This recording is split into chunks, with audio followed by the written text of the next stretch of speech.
지난 8일 9살 배승아 양이 음주운전 차량에 치여 숨진 대전 사고 현장.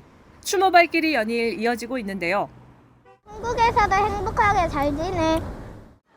음주운전 없는 세상에서 편히 쉬세요라는 추모글에 인근 주민들의 눈시울이 붉어집니다. 시간을 되돌리고 싶어요.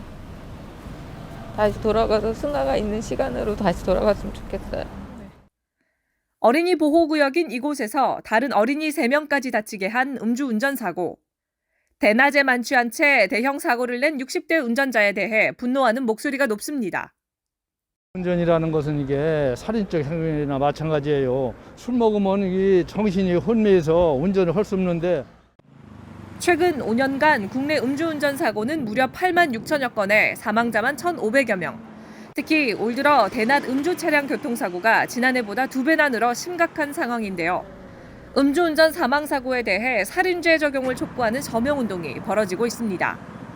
음주운전자들이 전혀 민식이법, 윤창호법에 대해서 신경을 안 쓰는 것으로 저희는 판단을 하는 거예요. 이제는 강력하게 처벌을 해야 된다는 사회적 공론을 좀 해야 할 필요가 있어서 서명운동을 이제 실시하게 됐습니다.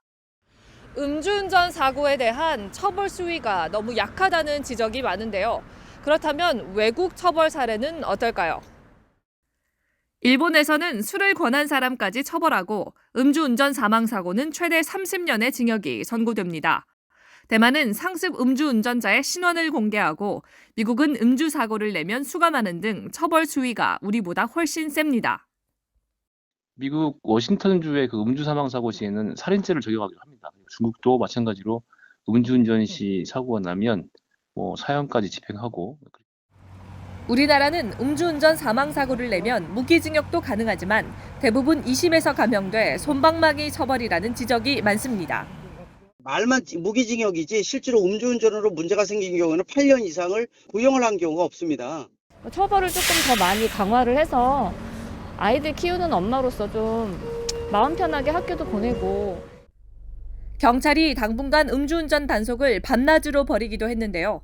현재 음주운전 단속 기준도 우리나라는 혈중 알코올 농도 0.03%부터 적용되는 반면에 헝가리와 체코는 0% 이상으로 술 한 모금만 마셔도 단속 대상이고 노르웨이 등은 0.02% 이상으로 단속 기준을 높일 필요도 있는데요. 무엇보다 음주운전을 사전에 차단하는 시동 잠금 장치 도입이 시급하다고 전문가들은 지적합니다. 음주운전을 하면 아예 시동이 걸리지 않게 만든 시동 잠금 장치라든지 이런 어떤 또 기술적인 또 장치의 도입도 이제 필요하다고 생각이 됩니다. 시동 잠금 장치 도입으로 음주운전 사망자가 미국은 19% 줄었고 캐나다는 절반 수준으로 떨어졌다고 하는데요. 이미 10여 년 전부터 미국이나 캐나다, 호주 이런 데서는 이러한 시건 장치를 통해서 재범, 산범을 없애는 노력을 굉장히 많이 했었거든요.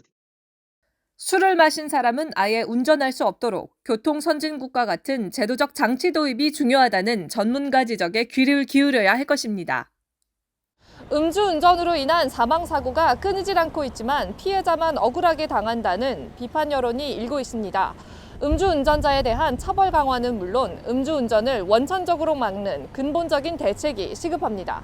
국민리포트 김세진입니다.